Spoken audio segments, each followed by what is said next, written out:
Assalamualaikum warahmatullahi wabarakatuh. Perkenalkan, saya Tessa Amanda Putri, NIM 19016200, Prodi Pendidikan Bahasa Indonesia. Baik, kali ini saya akan menjelaskan materi yang keempat mengenai administrasi peserta didik. Meliputi yang pertama, konsep dasar administrasi peserta didik. Yang kedua, proses administrasi peserta didik. Yang ketiga, instrumen administrasi peserta didik. Dan yang terakhir, peran guru dalam administrasi peserta didik. Baik, kita bahas satu persatu.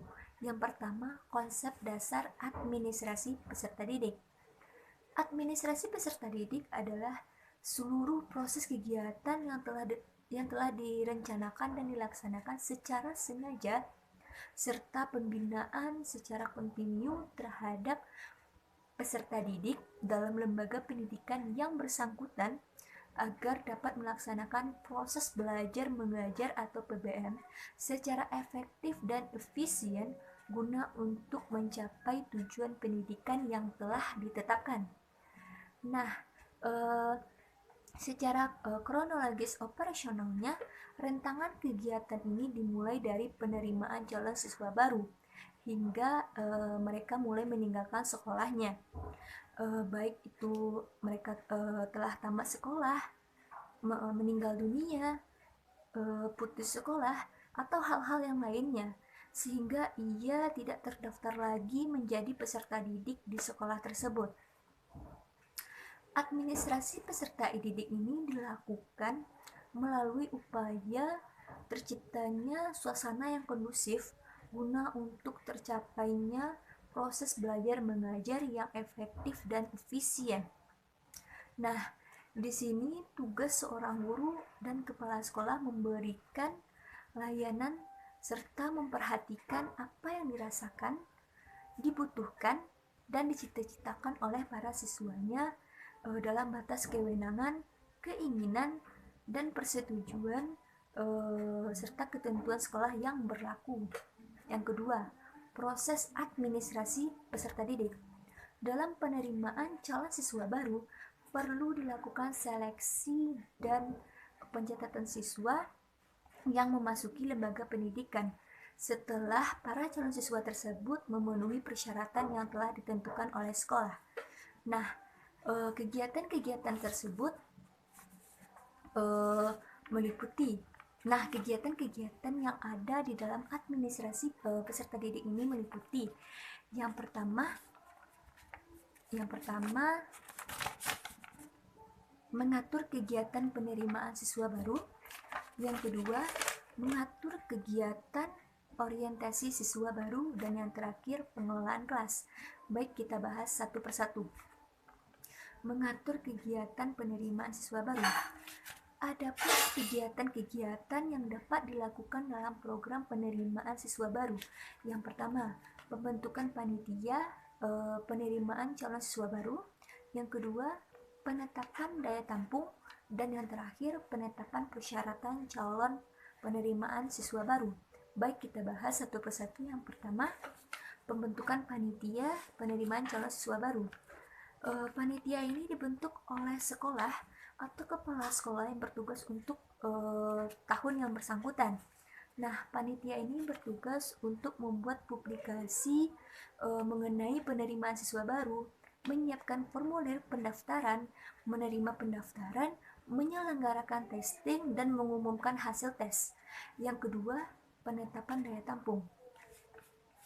Sebelum calon siswa tersebut diterima di sekolah, langkah lebih dulu yang dilakukan adalah ditetapkannya daya tampung sekolah yang bersangkutan. Nah, hal ini dapat dilakukan dengan cara menghitung banyak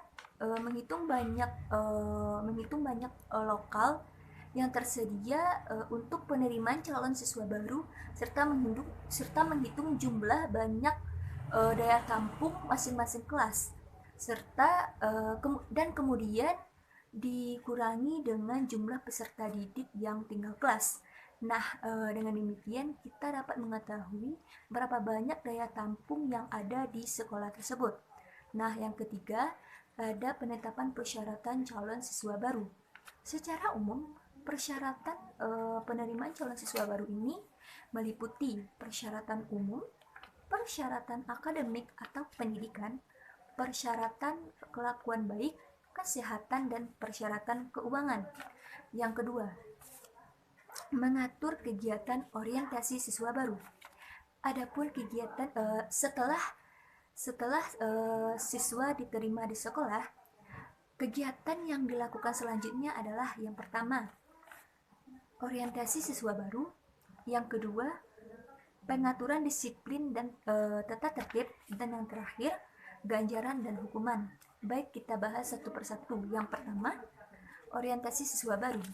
Orientasi siswa baru ini diawali dengan pengenalan terhadap potensi-potensi yang ada di sekolah, serta membantu para siswa beradaptasi dengan lingkungan sekolah.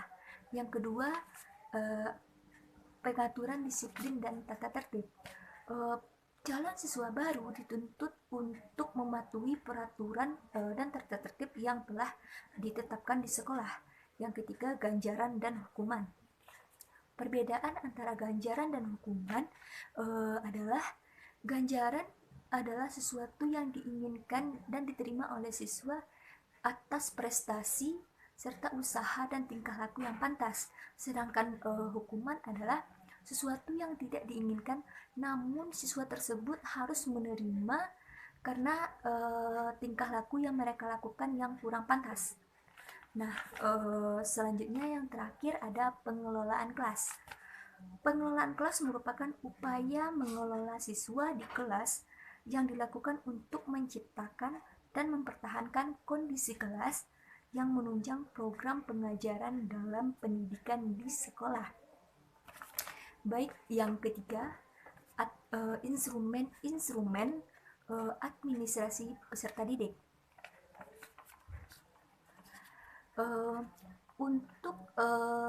Untuk memperlancar jalannya administrasi peserta didik, maka perlu adanya instrumen-instrumen atau alat kelengkapan yang dibutuhkan.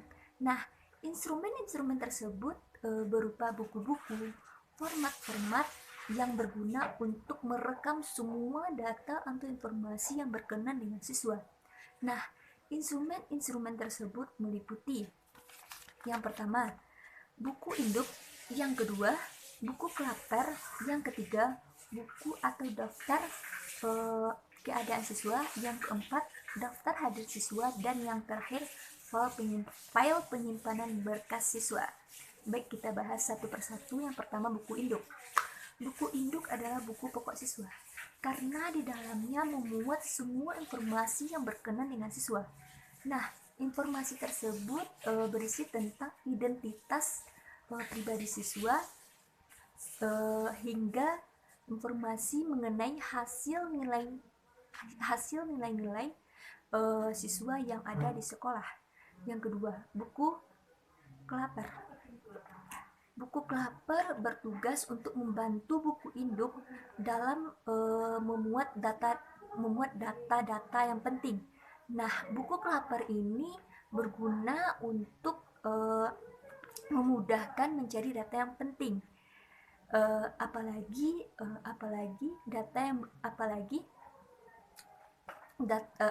nomor induk yang belum ditemukan. Yang ketiga ada buku atau daftar keadaan siswa. Buku ini menggambarkan keadaan jumlah keseluruhan siswa di sekolah. Selanjutnya ada daftar hadir siswa. Daftar hadir siswa dibuat untuk keaktifan siswa terhadap kegiatan sekolah. Dan yang terakhir, file penyimpanan berkas siswa. Berkas-berkas yang sifatnya tercecer atau terpisah-pisah perlu diarsipkan sebaik mungkin oleh sekolah, seperti fotokopi STTB, akte kelahiran, surat pindah, dan surat-surat lainnya.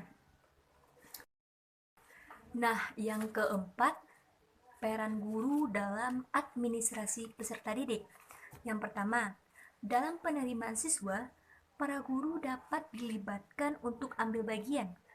Di antara mereka dapat ditunjuk menjadi panitia yang dapat melaksanakan tugas-tugas teknis mulai dari pencatatan penerimaan sampai dengan pelaporan pelaksanaan tugas.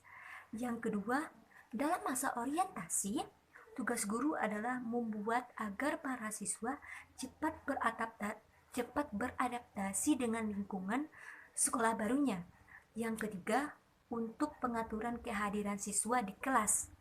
Guru mempunyai andil yang besar juga. Guru diharapkan mampu mencatat atau merekam kehadiran meskipun sederhana tetapi harus baik.